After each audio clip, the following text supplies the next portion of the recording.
백도빈, 백서빈 씨가 법률 대리인을 통해 공식 입장을 밝혔습니다.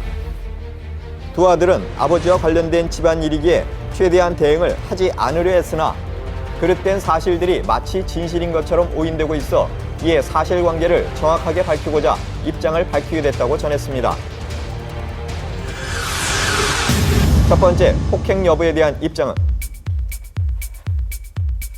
K 기자는 9월 24일 밤 백윤식 씨의 집에 찾아갔으나 두 아들이 자신을 내쫓으려 했으며 이 과정에서 몸싸움이 벌어져 팔에 멍이 들었다고 주장했습니다. 이러한 K 기자의 주장에 대해 백도빈, 백서빈 씨의 법률 대리인은 폭행 사실은 전혀 없었다고 입장을 밝혔는데요. 당시 K 기자가 만취한 상태로 집에 찾아와 1시간 넘게 소리를 지르고 소란을 피워 집으로 돌아갈 것을 권유하는 과정에서 조금 실랑이가 있었을 뿐이라며 오히려 K 기자가 처음 만나는 자리임에도 막무가내의 욕설, 비아냥거림, 협박 등을 일방적으로 퍼부었으며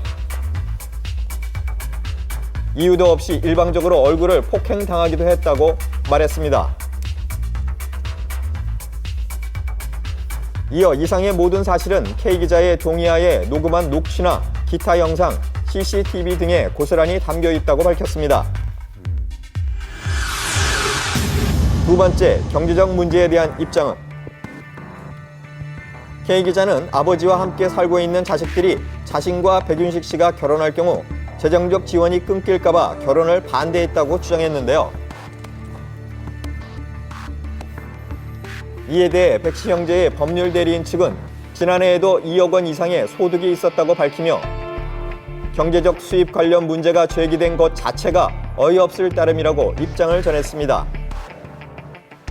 이어 앞으로 자료들을 수사기관과 법원에 제출해 명확한 법적 판단을 받을 예정이라고 밝혔습니다.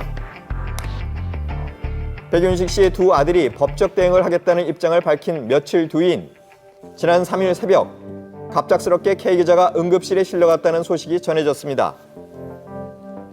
해당 병원 측은 환자의 상태에 대해 함구를 했는데요. K 기자가 수면제를 과다 복용했던 것으로 알려졌습니다. 다행히 그 어머니께서 빨리 발견을 했고요. 또 이제 병원에 또 빠른 시간 내에 이제 도착을 해서 응급치료를 잘 받은 것 같습니다. 지인들과 가족들에게 문의를 해본 결과 건강 상태가 상당히 양호해졌다. 그러니까 현재로서는 몸에 큰 무리가 없다는 시각이고요.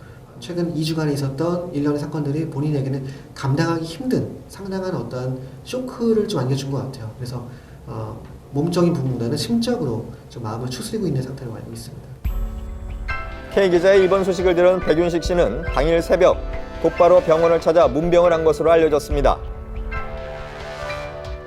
네, 맞습니다. 그냥 다녀오셨다는 것까지 확인해드릴 수 있을 것 같아요. 이 소속사에 따르면 이 백윤식 씨가 어떠한 내용을 얘기했는지에 대해서는 자세하게 알려져 있지 않지만 그 K 기자에게 쾌유를 빈다 이런 내용을 얘기한 것으로 알려져 있습니다. 양측 모두 법적 대응을 시사한 후 어떠한 입장도 밝히고 있지 않은 상태인데요. K 기자와 그 백윤식 씨의 두 아들의 그런 갈등이 법적인 분쟁으로까지 번지는 것이 아니냐라는 것이 조심스럽게 관측이 됐었는데요. 하지만 이 K 기자의 갑작스러운 병원행 또한 이 같은 내용이 모두 그 백윤식 씨와 K 기자의 어떤 개인사와 관련이 된 부분이기 때문에 양측 모두 조심스럽게 접근을 하고 있는 것으로 보입니다. 향후 대처에 대해서는 조금은 더 지켜봐야 할 것 같습니다. 개인사인 만큼 더 이상의 상처 없이 조속하게 잘 마무리되길 바랍니다. 가수 송대관 씨 부부가 부동산 투자 사기 혐의로 검찰에 기소될 위기에 처했습니다. 지난 2일 사건을 수사 중인 서울 용산경찰서는 송대관 씨 부인 이모 씨에 대해 구속영장을 신청하고 송대관 씨에 대해서도 같은 혐의를 적용해 불구속 기소 의견으로 검찰에 송치할 예정이라고 합니다. 송대관 씨 부부는 지난 2009년 자신들이 소유하고 있는 충남 보령시 남포면의 토지를 개발해 분양한다며 투자금 명목으로 캐나다에 사는 교포 A씨로부터 3억 7천여만 원을 받았으나 개발도 하지 않고 투자금도 돌려주지 않은 혐의를 받고 있다고 합니다. 조사에 따르면 송대관 씨 부부는 당시 이 지역에 호텔과 공연장 등을 지을 예정이라며 일간지에 광고를 냈다고 하는데요. 해당 부지에는 130억 원의 근저당이 설정돼 있었고 개발도 진행되지 않았다고 합니다.